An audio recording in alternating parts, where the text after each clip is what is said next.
የኢትዮጵያ የሆነ ነገር ሁሉ በመቃወም ላይ የተመሰረተ የፋሽስት ርዝራዥ ሻቢያ የሚባል አለ።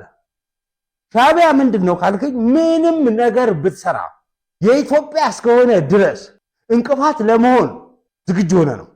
ለራሱ ለኢትዮጵያ የሚጠቅም አይደለም፣ ለኤርትራ የሚጠቅም ቢሆን እንኳን አይሆንም ይለው። ከሰይጣን ይብሳል። ሰይጣን መጥፎ ነገር እንድሰራ ብቻ ነው። ይሄ ደግሞ ጥሩ ነገር እንኳን እንድሰራ አይፈልግም። አይሆን ያውቀዋል። የሶማሊያ መንግስት ኤርትራ ጋር ሄዶ ድንብሎ አያትርፉ።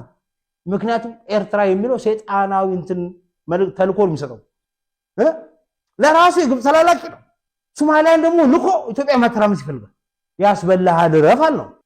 የአንካራው ስምምነት የዲፕሎማሲ ክሽፈት ነው ብለው ሲያሽቃብጡ የነበሩት ይሄን ምን አላችሁት በሉኝ።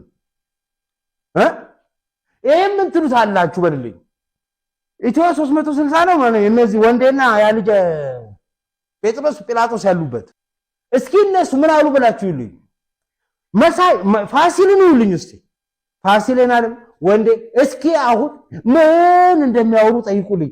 የዲፕሎማሲው ክሽፈት እያሉ ቱልቱላቸውን ሲነፉ የነበሩት እናንተ ክሽፈቶች በሉስ ያው መክሸፍና ማሸነፍ ምን እንደሚመስል አሳዩ።